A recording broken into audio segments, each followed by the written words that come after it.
The great debate. There's a debate going on right now, and it's pulled everyone out of the woodwork. It is a debate about whether or not it's good to commit to the idea of going pro, as becoming a professional esports competitor, this time within the world of Counter-Strike. Now, I have got my own opinions about this because it turns out I committed to going professional in my own field. I committed to becoming an esports journalist. Bad idea, but I did it. And I've got my own insight and my own opinions.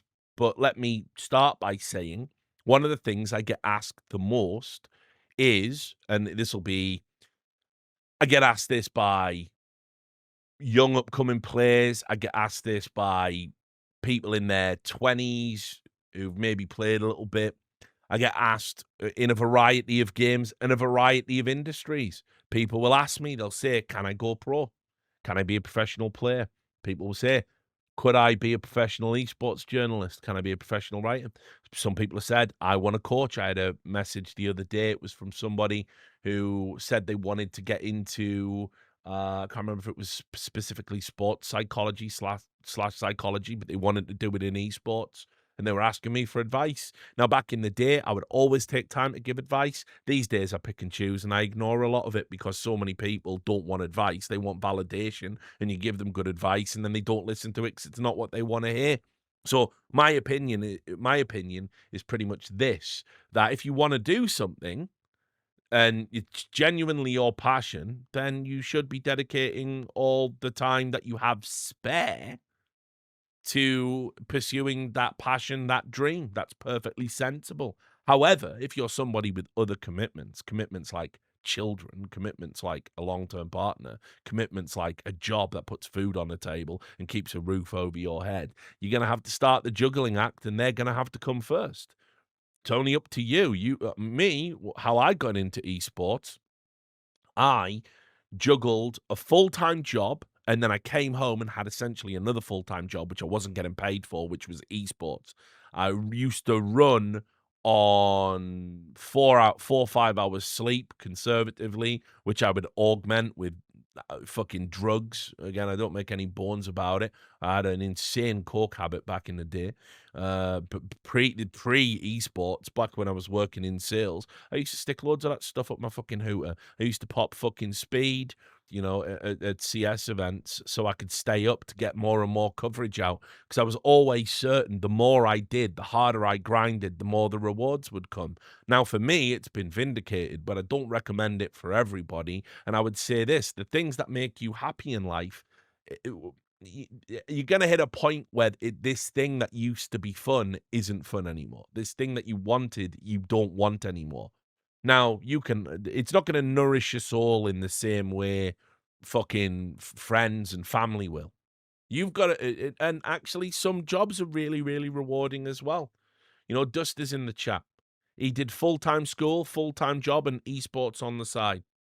People don't know this about Dust. He studied to work in the medical field, and then went and worked in the medical field, and then never said no to any event he got offered, and would go and fly transatlantic all the while having a partner at home and a dog that sadly, passed away at the start of the year while he was traveling. This is what I'm saying. Like, you don't understand. Like, these tier 2 motherfuckers out there grind harder than anyone. It's not, if you don't see them on every show, it's not for one to try in. And then when they do get work, people go, why couldn't they hire the guys we see at every other event? That's how they get treated. It's not a great life down in the tier 2. The thing that keeps you going in tier 2 is the prospect of tier 1. And when you break through, it feels fucking good. That's just how it should be in a way. Now, all of which is to say, you've got to make informed decisions, and you've got to think about work-life balance. That would be my advice to anybody. But I would also say never give up on your dreams. Never give up. Never give up until it's abundantly clear they cannot happen. Because people in worse situations than you, with less skills, less talent, less money, less time, less energy, they've made them happen. So it could be you. But you've also got to know when to fucking stop. And that's a you thing. So, Bubzkji, had an opinion. Let's look at Bubzkji's opinion about this, because he put out it was a, I want to say apropos of nothing. I don't know why it specifically came up, but Bubzkji said there's too many people who ruin their life by trying to go pro. Now, I didn't know this. I didn't know there were a lot of people out there ruining their lives right now. Said there's too many people who ruin their life by trying to go pro. Sure, give it a go from ages 10 to 20. I don't know about starting a professional sports esports career at 10, but maybe that's just how that is now. Makes more sense for something physical like football or something, but whatever. And you can even take a year or two at your parents are living off savings. I even did that. But there's way too many who've tasted or seen pro life and now think it's feasible to achieve a long-term solution. It can be an evil circle if you never consider your situation. Going in as a 25 to 35-year-old into the next stage of life and having $0 saved, no education, sacrificed friendships, and no work experience can be a harsh reality check.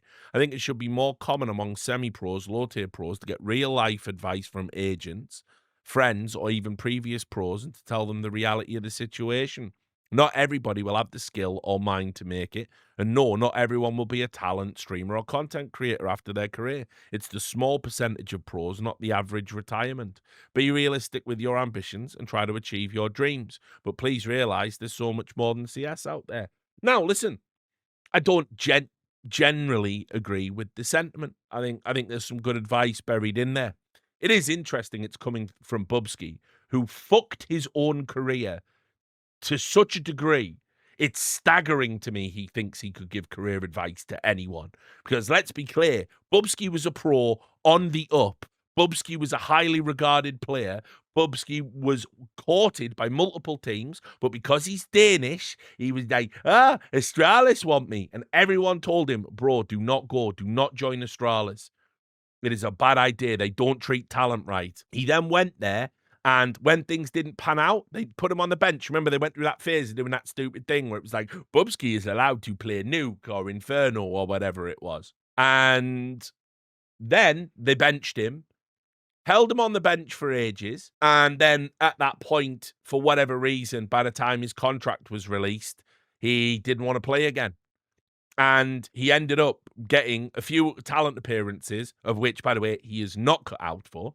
I mean, this is another thing. Like, listen, you've essentially failed in two fields, mate. I'm sorry to be brutal, but I'm kind of frustrated because we all could have saved your career. You could still be a pro player right now. To then come into the analysis space and take jobs away from analysts I know that can do the work, you're not Dupree, mate. You haven't slotted in immediately, have you?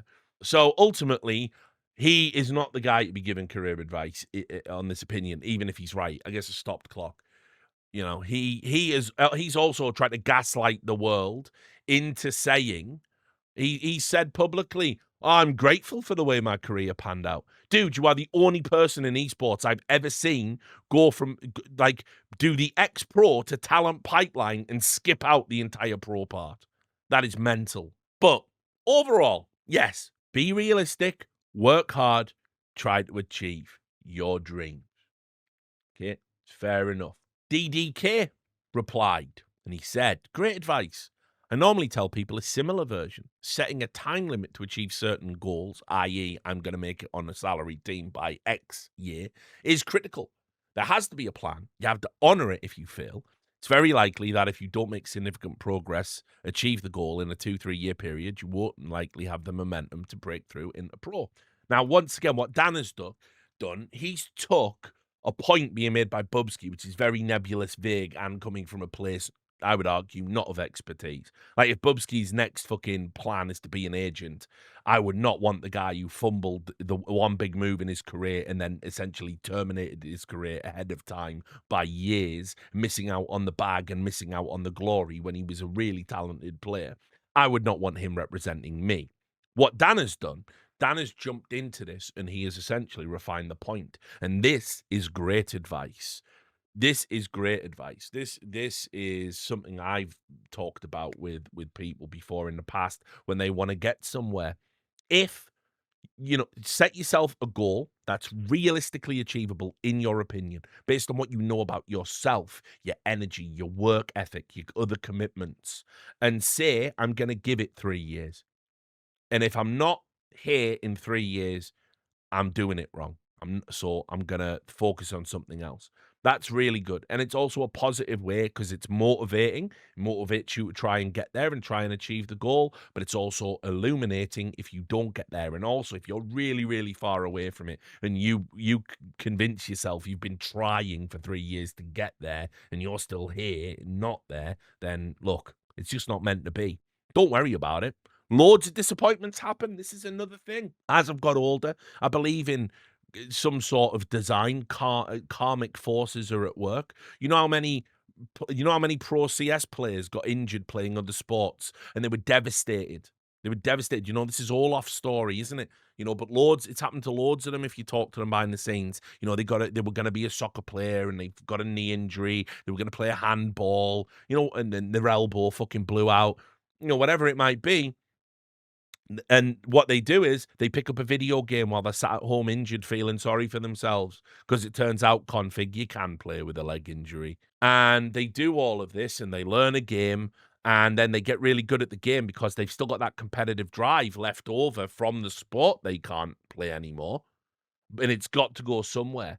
And then, so they put all their energy into it and they end up being pros. And many of these pros are legendary pros. I'm talking Olaf, I'm talking Device, I'm talking Kuroki, I think it happened to Freiburg as well. All of these people are legends in their field. I know there's other Dota ones out there, but there's a lot in Counter-Strike for sure. And ultimately, they've now gone on to have careers that's made them millions of dollars, a household name, set them up to, if not, for life, because the 2015 guys probably didn't make as much as what the 2025 guys have been rolling in, but that's the nature of sports. But they've definitely got way more than a head start. They probably bought a house, bought a car. They probably have assets. They probably have invested some money. They probably don't need to work for a while. And that means, guess what? If I don't need to work, but I'm not playing, I can go and do something else. Maybe a stream, maybe I'm a coach. Maybe I go back to school. This is why Carrigan's such a G. Carrigan, by the way, he might have had the sports story. I'd need to ask him again. But anyway, Finn, he's been getting his degrees and PhDs and everything in the background. He knows what the next chapter in his life looks like. Now, by the way, this is a problem in sports. If you go look at, there's a documentary, funnily enough, called Broke. It's not great, but it got put on ESPN's 30 for 30, so it's, worth a watch. But it's talking about how, it's something insane, a third of all professional NFL players have to declare bankruptcy at least once in their lifetime after their playing career is over. And it's got a shocking statistic in it that might blow your mind. The average career of an NFL player is just 4 years. Because if you average it out, loads of people get cut. They don't quite make the grade to play in the big leagues. You can't justify salary cap space for someone that only makes the practice team. Some people, there's horrifying injuries you can get. And so ultimately, they only earn a few years of big money, and they've bought a car and they bought a house that they can't afford the payments on, the property tax, the property payments. You might actually, I might be thinking of the NBA. The NBA might be 4 years. NFL might be 2.8. Yeah, you might be right with that number. Anyway, the point being, it's not long. You think a playing career is, wow, if you start at college and you come out in your early 20s and you play till you're 34, you're going to get at least a decade out of that, right? Well, no, it just doesn't happen that way. It's actually, for most people, it doesn't happen. So it's not just the problem we have in CS, which is the point. So I think Dan's suggestion here is probably the best piece of advice that came out of the Twitter thread. Now, there were some people who pushed back on Bubzkji, which I just want to... In fact, you know what? Let's not do the against just yet. Let's do the fours. We have Messioso. Obviously, a lot of respect for Graham. He said, I'd tell 95% of people to not even consider trying to become a pro unless they have a proper education to fall back on or serious financial freedom. That's a crazy number to say. I don't know if that's as extreme as I would go. But again, Graham himself is now a professional person in esports, but he worked his way through esports the hard way, the same way I did. He was a volunteer for years, volunteer admin. You don't just wake up one day and you're handed a full-time salary in esports to be a general manager of a fucking big esports organization. Graham wasn't even known for that at all. Graham used to be the admin. By the way, it's why he's always on point about the VRS things and always knows what he's talking about. So all of that was said, and it went on to Reddit. And obviously, there's a lot of delusional people on Reddit. We know that. There's a lot of delusional people who want to be pros. But by and large, people are like, wow, that's a good take. Common sense. You'd think this is common sense, right? Don't know what this is, but LA would be empty if it weren't for dreamers. That's like a needlessly poetic phrase, but whatever. Fair enough. I'll let you have it. I'm going to allow it. This is a good post. It's easy to say that when you've never been there. These are the best players in the world, even if only the top 1,000. They can see how close they are to greatness and want nothing else but to grind to get there. I've been there in a different game, because of course he has. And the hunger to get to the top, even if you're not skilled enough or driven enough to put in the hours, is insatiable. Age 18, you think, I'm so close, I can make it soon. A couple of years later, you're at around the same level, maybe improved a little bit, still stuck at that tier 2, 3, 4 events. You think about how this might not be the best option for your life, but you've spent so much time. We do call that sunken cost fallacy. You just got to keep grinding. Another couple of years later, you're in your mid-20s. You're still top 500 or top 1,000. Maybe won some small online tournaments, but not much to show for all the time you've invested in the game. People who get to that point usually just keep going until they can't, either due to their own mentality or financial problems, or retire and try to find a life outside of the esport. Sunk cost fallacy is an easy mindset to fall into. You start out just grind. By the way, it happened to me, so I can totally identify with it. You start out just grinding as a kid, seeing how far you'll get, but slowly get consumed by the grind, only thinking about how you can get better for your next chance at greatness. Of course, this whole story isn't all players that don't succeed.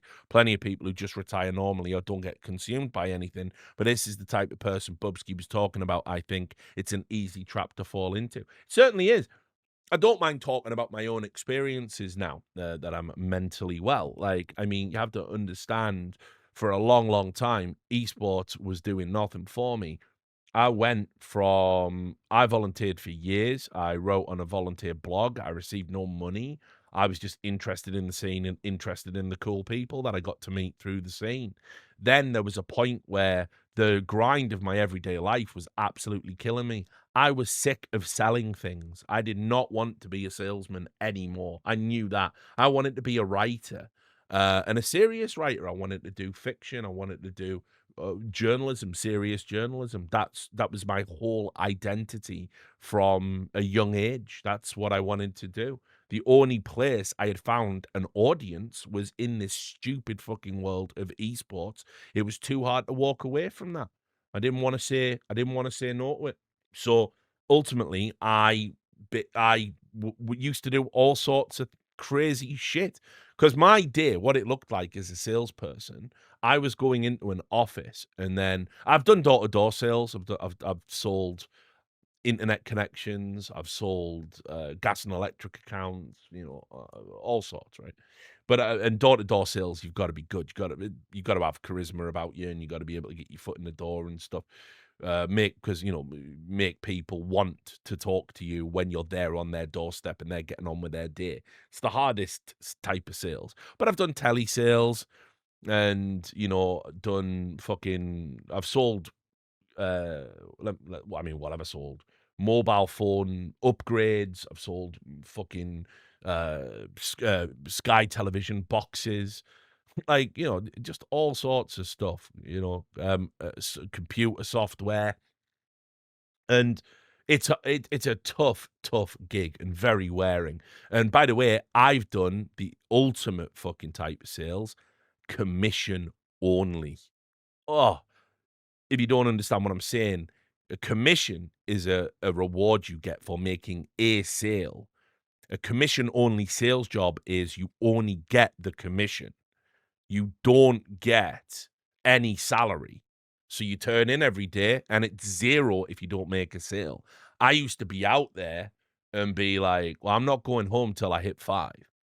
And so sometimes you hit 5, like, it just comes easy. You hit 5 sales. That's it. Cool. Made it. I've woke up today and I've made £1,500, £2,000 in a day. I'm off home. Wicked. Some days it's easy. Some days you stay out there all night.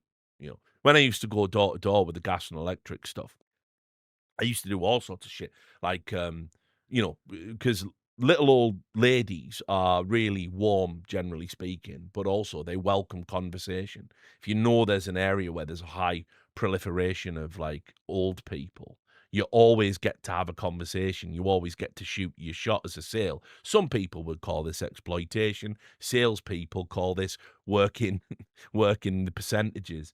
And so one of the things I would do is, if it wasn't raining outside, I'd look for a fucking puddle or some water. I'd have a bottle of water, and I'd pour it over myself, and I'd ruffle my hair, and I'd have my tie skew with, make the shoulders of the shirt like damp and stuff. And I'd be like knocking on the doors, looking really forlorn and sad. And the old lady would open the door. Oh, has it been raining out? Oh, you look like you're drenched and terrible. Oh yeah, it's a real tough day for me. I'm here from the gas board, the gas and electric board, and yeah, I'm just coming around to check on your supply with British Gas or whatever. Would just make up some spiel. Obviously, oh no, come in, have a cup of tea, pet, have a cup of tea. You look so nice outside. I can't believe it's raining. Now they call that social engineering now. But I called it showmanship, and I used to get my money. I used to make my paper. So whatever you have to do to make a sale, that's what our salespeople think. But it's soul destroying work. I mean, where I realized I couldn't do it anymore was I was selling mobile phones essentially in one of the worst areas of Middlesbrough.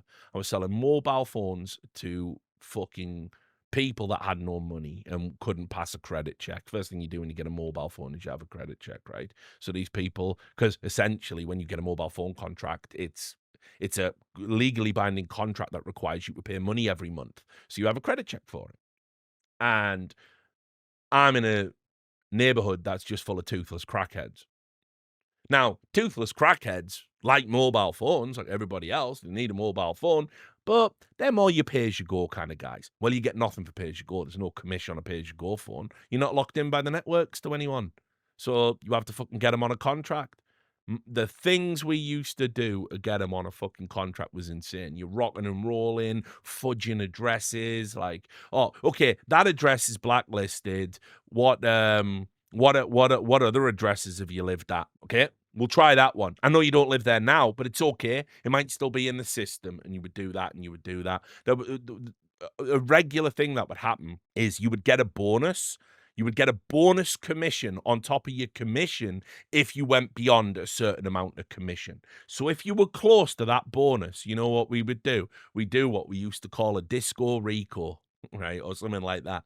No, in fact, no, the disco rico is something different. But anyway, whatever. We had all these terms. But anyway, the bottom line is we had another funny term for this thing. What we would do is we would bring somebody in that didn't want a phone, probably couldn't afford a phone, tell them you can get the phone free for 30 days, sorry, sign them up and tell them to come in and cancel the contract next month.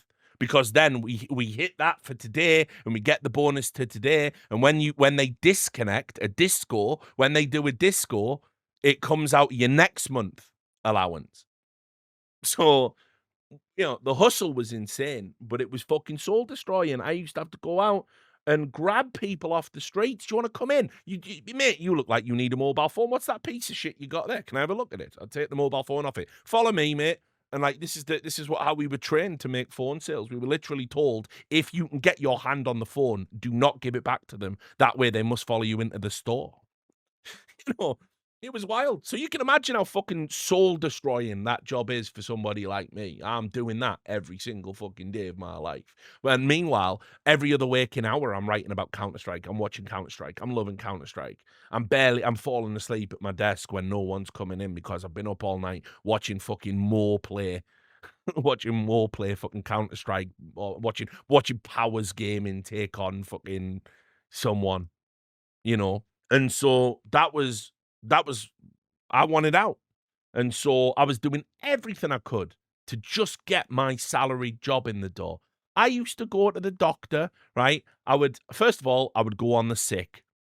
I would just go on the sick and I would just binge cocaine writing about fucking Counter-Strike. I used to be insanely prolific with articles, like just writing about Counter-Strike for days, like ripped to the tits. So I would keep thinking there's going to be an article that's going to work. You know, I got nominated for some awards that were rigged back in the day, but people knew starting to know my name. If I just get more out there, if I just write more, if I just write better, and then when I couldn't be on the sick anymore, I'd go to the doctors. I would look absolutely fucked up, pale, washed, lank, greasy, you know, and just be like, "Listen, I'm depressed." And back then, depression was the new bad back. It's how you got off work for 6 weeks. Right, no problem. We'll give you some citalopram and 6 weeks off work. There you go, bang. I'm not making my commission. I'm still getting my salary and a reduced salary at that, but it's enough to live on. And I'm at home and I can now go hard in the paint on esports. That is what I was doing to break in. That's the level I was going to break in. And by the way, I was trying to break into an entry-level job, which would have been nothing. I had thousands and thousands and thousands of pounds in the bank to spend on anything I want, be it cocaine, be it alcohol, be it things, every month when I was going into work and being a salesman. I lived really, really well for someone in their early to mid-20s. It was unbelievable. But I didn't want to do it. I didn't want to be that. I hated going to the bar at the end of the night doing coke in the fucking toilets with the other salesmen because they weren't like me.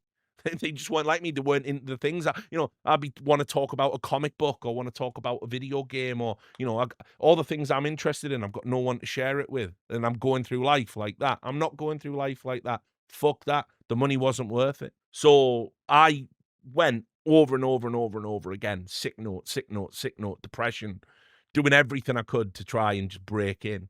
And when it got to the CGS, there it was. I did it. I got my first proper salaried gig. It took years.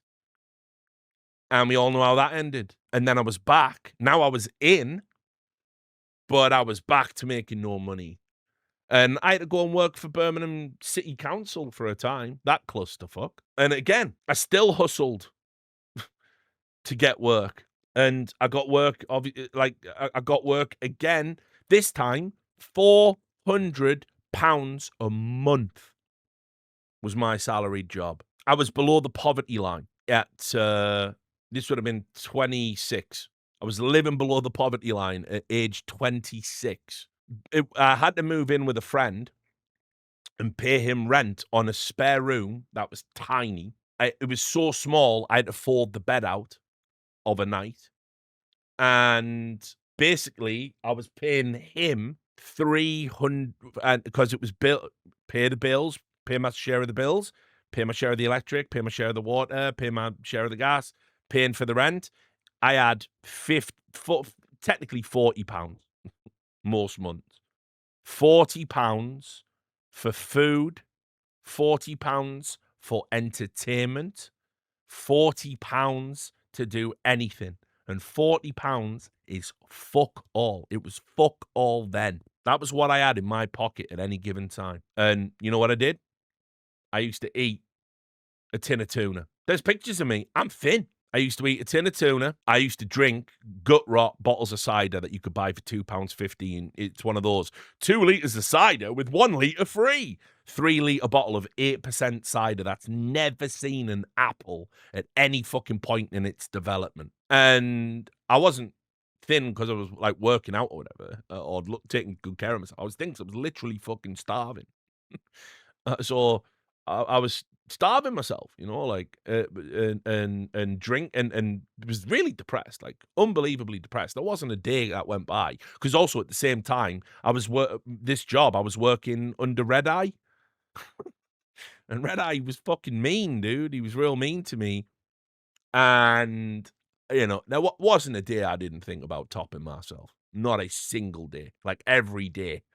It was like, you know, it got really dark. See, it's funny, but when you're down like that, these are the things you think about. Like I used to think about, like, if I do it, oh, what if his wife gets home before my friend? I need my friend to find me. Should I do it in his room? You know, like, well, they're married, so she gets in, but he's got his office, so I'll kill my.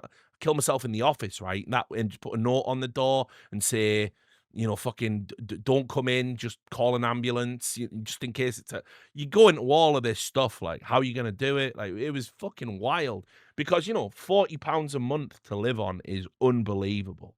I didn't go in for benefits because I didn't know if it would affect my friend because he was essentially subletting. He didn't have the right to rent the room, I don't think.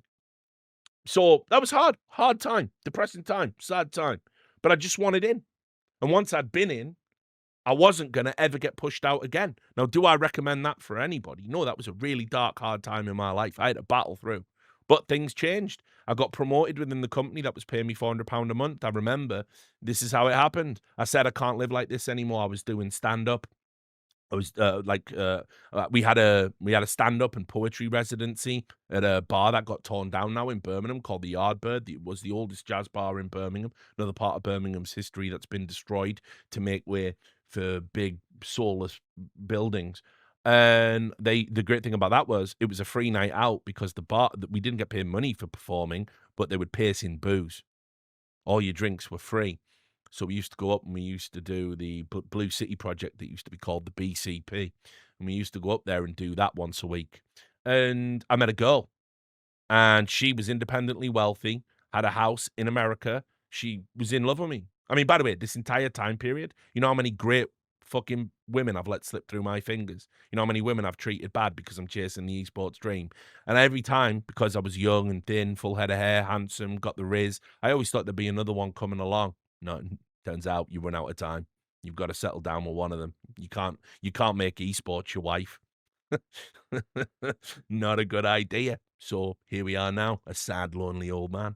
But she even said, like, listen, come live with me, and I'll just marry you so you can stay in America with me. Because she was only over here on like an exchange program or something. And I said to her, all right, let's do it. I said to her, let's do it. Fuck it, I don't care. I've had enough. I can't do this anymore. I can't live like this. And so she said, cool, right, okay. She went back. We corresponded. I was like, I'm coming out there, babe, don't worry. And then I got called into a meeting. I thought Red Eye was going to fire me again. I got called into a meeting, and I think like Red Eye was there, and it was the people that owned the company. And I'd explained to people on the forums that I was going to have to leave esports, right? Because I've retired many times. And I said, I just can't live like this anymore. It's been great to run, to work at Cadred. I didn't run it back then. It's been great to do all the content all this time. And they made a thread, and it was called Pay Gonzo. It was called Pay Gonzo. All the community rallied round, made a thread for me saying, we can't lose this guy. He's too good. He's written all these wicked articles, helped all these players, highlighted all these careers, done all this sick content, does commentary on fucking community cups. Just pay the man. And so I got pulled into a meeting and they said they were upping my £400 to £1,000. I was now making £12,000 a year. Still below the poverty line. And I told that girl, sorry, it's been a change of plan to our love and our future marriage. I've chosen esports and £12,000 a year over you. Needless to say, after I said to her, basically, I'm taking £12,000 over you and an esports job over you, she was offended by that. And yeah, we lost touch. It's a nice way. We lost touch is a nice way of touching that. And by the way, she was everything. She was a perfect girl. She had a heart of fucking gold. She was good in other areas.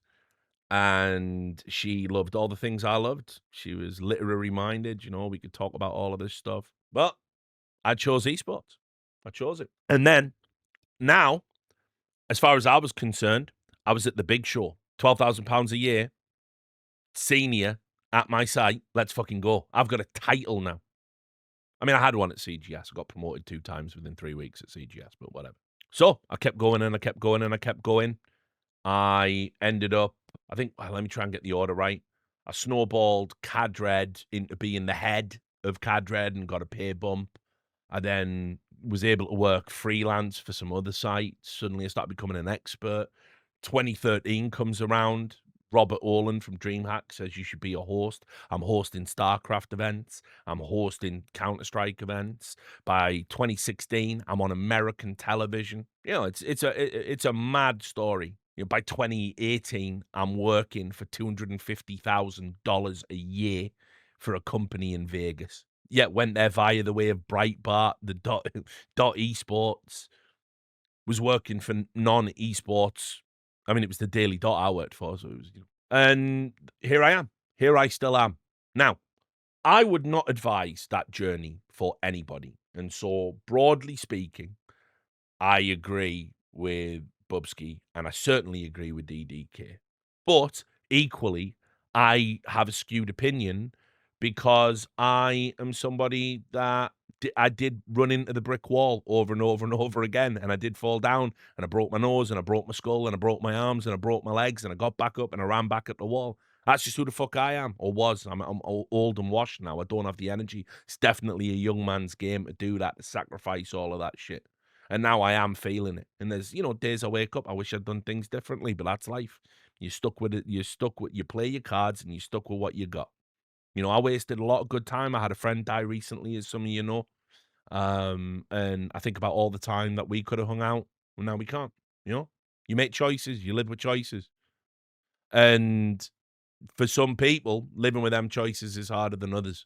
I'm comfortable with the bed I made. Not everyone will be. Now, obviously, Reddit, they thought Bubzkji was giving out good advice.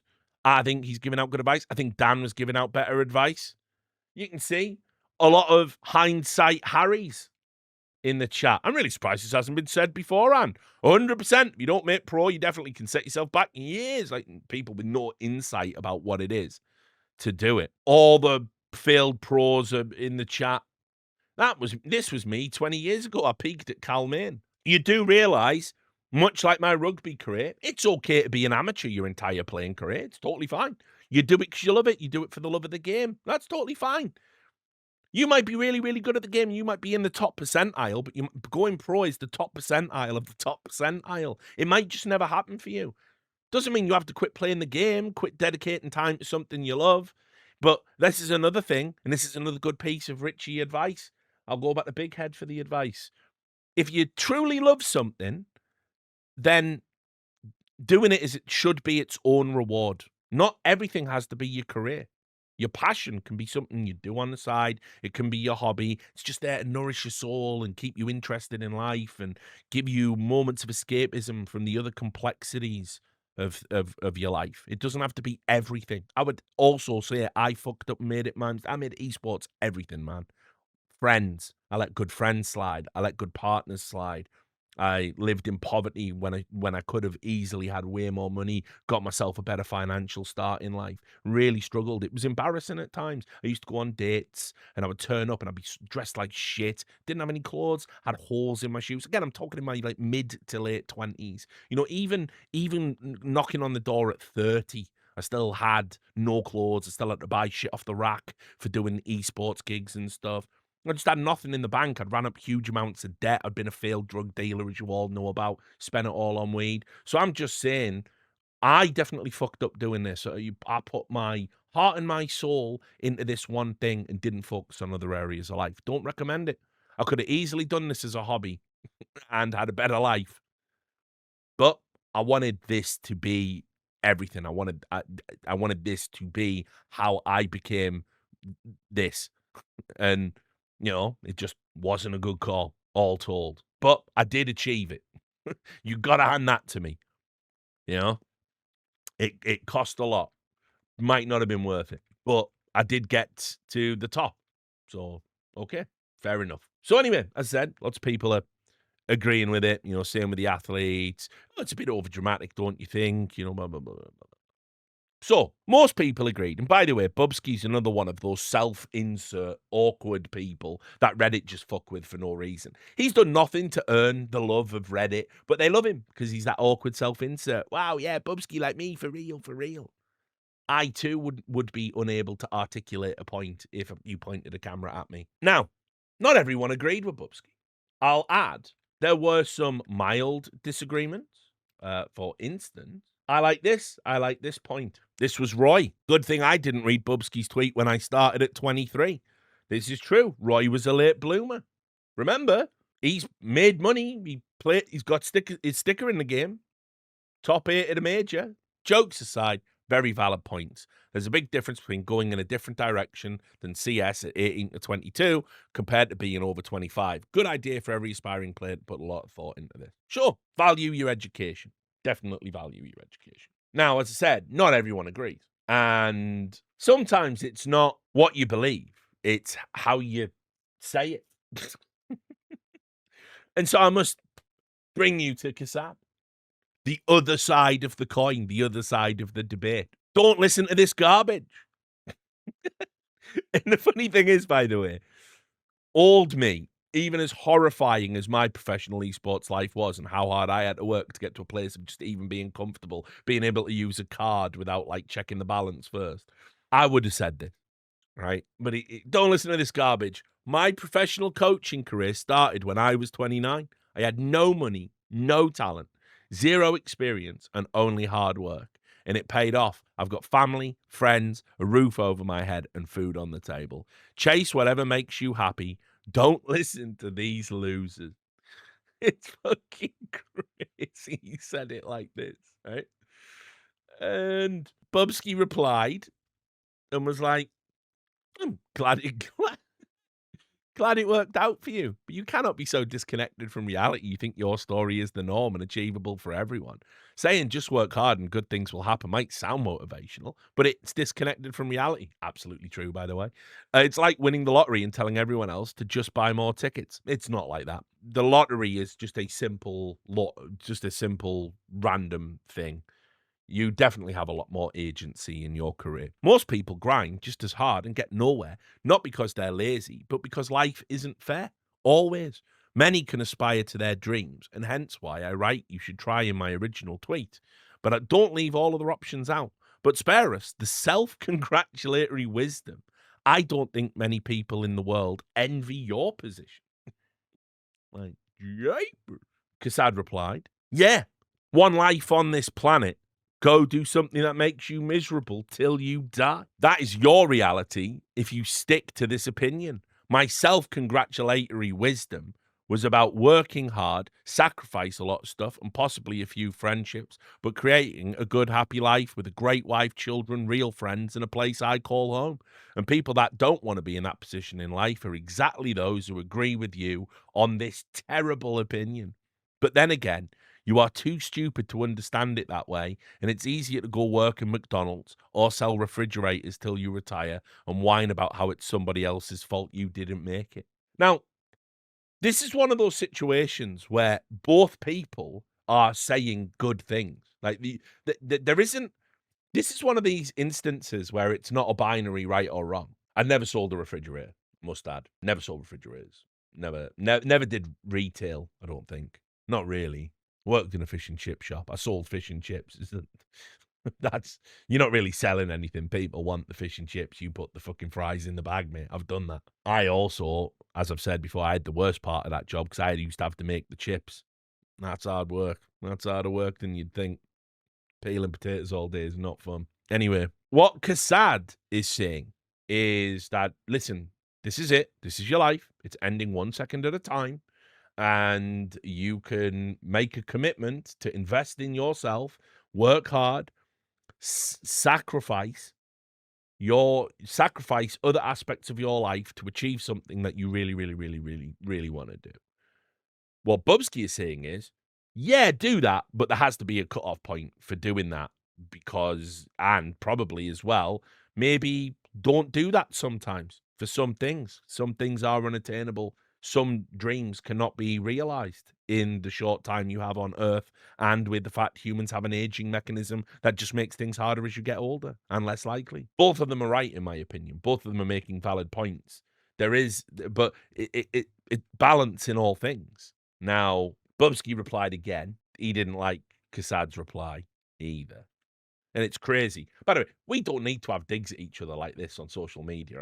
I know that's rich coming from me, but We don't need to do this. Like, I mean, Kassad's an analyst, Bubzkji's an analyst. They are in the talent pool. There's no need for us to be all going out with it. Kassad, I mean, it might be over for Kassad as an analyst on broadcasts. I certainly hope not. I think he's brilliant, but with the whole thing that happened, I don't know. With fucking, I'll stand behind who I want, and they better not be saying Kosovo's a real place. I don't know if you need to tweet those things. I don't know if it helps, but whatever. But I also don't think, like, I think it's all a bit cringe when, I mean, now I do. I think it's a bit cringe when, like, members of the talent pool just don't talk to each other. Like, we can talk to each other, even if we don't get along. We can talk to each other, man. Like, just back channel. This happened the other day as well with it was Sponge. Like, Dan had said something about how, like, they didn't get enough opportunities, and Sponge replied with, like, you didn't hire me for fucking Face It London, because Dan had said ESL hadn't hired him, and Sponge pointed out, well, when Face It were in a position to hire me, they deliberately didn't do it. And then James Barloff said, oh, we never did it because of your ESL affiliation. I made a mistake by not hiring you. And when we all know it was political at the time, all of us who were there. And then Thorin, I think, came in and was like, should we get all these receipts out, Dan? Should we have a look at the receipts? Never fuck with an esports historian. I've got them all. And it was like, fucking hell. Lads, we've all had a drink. Like, fucking, we're all mates. You know what I mean? Like, let's not do this. Let's not do it. Like, the fucking the fans don't need to see this part of the gig. In my opinion, I don't think it's. I know I'm completely doing a 180 because I used to do that shit and used to relish that shit. And by the way, I was one of the best at doing the fucking absolute killer Stone Cold lines, which is why everyone fucking hates me. But now I wouldn't do it now. Anyway, Bubzkji replied with, framing life as either you make your dream or you flip burgers is so one-dimensional. The real danger in your mindset is this. If someone sacrifices everything, time, health, relationships, education for one single dream, and it doesn't work out, guess what? Your miserable McDonald's burger flipping scenario becomes their reality. Not because they were lazy, but because they were sold the lie that going all in was the only path. That person acquired no real skill sets or education, and at some point you need money to have a decent life. People can and do build fulfilling lives while not achieving maybe their number one dream goal. But through good jobs, education, hobbies, or even working in esports in other ways, you can achieve meaningful purpose. That's not giving up. It's being smart enough to have more than one card to play. And by the way, nobody said it's anyone's fault just because a person doesn't make it. He's talking about himself because he thought Sad was talking about him. By the way, it was Astralis'. Well, it was your own fault for joining Astralis, but it was Astralis' fault you didn't make it, mate. Now, I think, look, again, advice from an old man. In life, you'll find sometimes, like, there's a serendipity to the happenings. You miss out, like I was talking about with players that get injured and they become esports legends. And you end. It's happened to me a bunch of times. I missed out on something I wanted, and you end up getting something else, and you didn't think you wanted it, but then it's really cool. You end up having a relationship flame out. You have a bad breakup. You think it's a fucking nightmare. Then you meet someone that's just objectively better and better for you. And you go, fucking hell, what was I so hung up on that person about? Life will lead you down some strange fucking paths. Not every alleyway is a cul-de-sac. So you have to, I've said it, my motto in life, it's why I've got a million stories and people think I make them up and I just genuinely don't. Because it just, I say yes. When you're meant to say no, I say yes. I say yes to the universe. So the way I've always framed it is you open yourself to extreme possibilities. And if you open yourself to extreme possibilities, crazy things will happen in your life. It might not be sensible. It might be risky. It might put you in danger sometimes, but you just got to roll with it. And if you do, why not go to that party? Yeah, I got work in the morning. Fuck it. Why not? Why not? I'm going to say yes. I'm going to do that. Everything else in my life is telling me no. I'm going to say yes. Fuck it, I'm going to do it. I feel like a holiday. I've got money in the bank. Why don't I just fly there? Yeah, I will. I will do this. And I think if you open yourself to that, you'll have things happen that you can't even know are going to happen, and they'll be life changing, life affirming, and very, very positive. You don't always have to play within the lines. Now, Kassad's take isn't wrong in any sort of conventional sense. He's approaching the problem from a different perspective, the problem of how to succeed in life. And he believes you do it this other way, where Bubzkji believes a more conservative and balanced approach will more likely give you an outcome. So in other words, what Kassad is saying, he's an all or nothing kind of cat. And he's saying you put it all in, and if you don't get it all out, then guess you just didn't want it enough, you just didn't work hard enough, you should have bootstrapped harder. It's a very traditional belief. A lot of people do believe that, right? You'll see a lot of people on the motivational speaker tour. They're grifters, a lot of them, but they'll say something like that. And I did it, so why can't you? Like, weight loss is filled with that. All I really needed was discipline, and I'm going to tell you how to be disciplined too. Follow my 5-stage program, and you'll never be fat.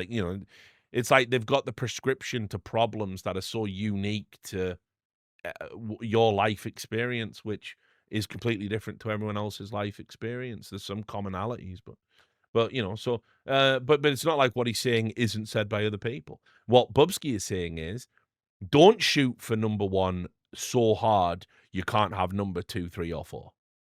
That's what he's saying. You're more likely to get a better outcome, but it won't be your number one outcome. Kassad is saying number one outcome should be everything you aim for. You should risk dying to hit that number one. I don't think either of these perspectives on life are wrong. I think both are admirable, and one is sensible and safe, and the other is admirable for being a risk-taking, goal-oriented philosophy of life. I'm good with either, frankly. I know people who've been very successful doing it either way. And as I said, I'm more in the Kassad camp than the Bubzkji camp in the great debate, even if I see merit in both. Now, Reddit, they wanted to have an opinion about Kassad's opinion on the great CS debate of the day. Let's see what they said. Kassad always finds a way to appear unlikable and tasteless. Survivorship bias. There's this. I had no talent. Yeah, about that. Took a Australian lineup to a semi-final of a major. No talent, of course. Just didn't do anything. Yanko said on Talk and Counter, Kassad has been rage baiting lately. Don't take his tweets seriously. I wish people would stop saying everything that comes to mind. Go tell that to Bubzkji. He gave his life advice apropos of nothing. Kassad is coping again. What's he coping with? I don't know. Obviously, just a zoomer that's seen the word cope. Kassad's not even the target demographic for Bubzkji's tweet. He isn't the same age range, but he's talking about he went all in on something at 29. If he followed Bubzkji's philosophy, he wouldn't have done that. That's the point of the tweet. That's why it is relevant. Just because it works for him doesn't mean it will work for everyone. Correct? Neither of them disagree. Is it so hard to behave? People can have different opinions, but why is there this need to be an asshole about it? In a thread, why is Kassad so unlikable for expressing his opinion? Bubzkji is clearly talking about players. Why is Kassad bringing up coaches? Because he's an idiot. Yeah, there's absolutely nothing you can apply from Bubzkji's. Like I've just monologued, haven't I, about how like I worked so hard to get to where and I was a journalist and then a host. But there's no overlap, guys. There's no life lessons to be learned. He's just following the Thorin school of staying relevant, and you're taking the bait by upvoting here, engaging on Twitter. Right, okay. Slight problem with that theory, you fucking dickhead. It is a screenshot, you fucking cunt. You don't get clicks on your Twitter from a screenshot of Twitter, you fucking bumbling moron. Fine, of course. Anyway, whatever. You've nailed it. You've nailed exactly Kassad's reasoning. Kassad will probably be broke and homeless by the time he is 50. Yeah, he's already taken a skin gambling sponsorship, even though he openly bashes anyone who talks about skins. These people will grift anywhere for money. So what is it? Is he getting money or is he not getting money? You underestimate how much tier 1 talent earns. You overestimate how smart people are with money. Yeah, Gigabrain Kassad is surely building generational wealth with his high salary and calm, smart though process. She can't even spell. Kassad has been in a single broadcaster's talent since 2023. I mean, I've hated Kassad forever, What really did it was him talking about Kosovo, lol. Don't know how to break it to people, but you won't find many Serbians that disagree with that opinion. They just don't say it. Lottery winner telling people to gamble. It worked for me, so it'll work for everyone. It's the stupidest take ever. Not what he's saying. Didn't say it would work for everyone. What are Sad's achievements as a coach? Wow, he never won any prizes. He only won 10K. Those are his winnings as a player. Impressive. You were asking about his achievements as a coach, though, dickhead. What a loser. Because that is kind of a moron. And again, survivorship bias.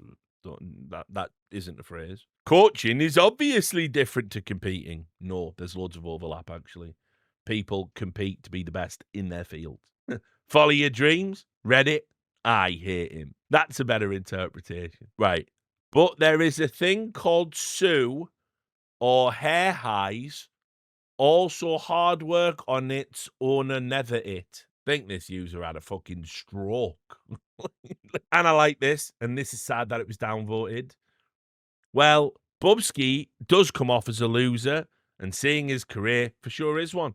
Yes, the right opinion. The great debate, the meeting of minds of Counter-Strike where we can't even agree that sometimes it is good to go all in on your dreams, and there's actually an admirability about that, but also it comes with massive downside. Meanwhile, if you're young and you're trying to do this pursuit that's really, really hard, stay in school, keep your grades up, and maybe don't go all in, so you've got other things to do while you've still got time to do them.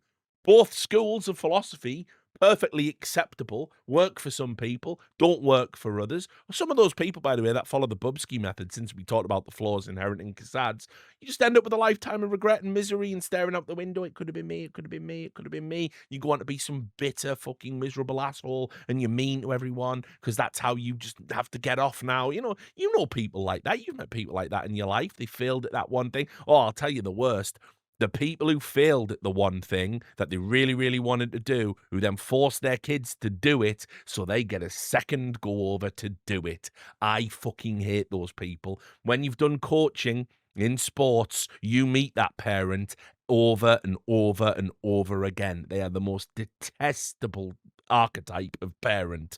You can see the kid doesn't really want to do it, and the parent's on the side like, get in, you wasting your life. Did I ever tell you it could have been me? It could have been me, I had a trial with AIDS and then someone cut me in half and fucking, my knee was blown out and that was that. It's not happening to him. I'm going to toughen him up. You see, you got to put it in. If you put it in, you can't do it to you. If you're hitting them, they're not hitting you. You fucking see that every fucking week and you're like, motherfucker, this kid's 6. This kid's 8. What are you doing? Oh, I hate those motherfuckers. So, and by the way, those motherfuckers come out of the Bubzkji school. Not everything's black and white, guys. Who knew? But another insane debate handled terribly by the CS community when it could have been really interesting and insightful. Once again, gentle Dan, nature's kindest of creatures, probably the only person with a really, really, really, really good point in all of that. Set yourself realistic goals, set yourself timeframes, try and achieve them. And if you don't, revise your position, like an adult.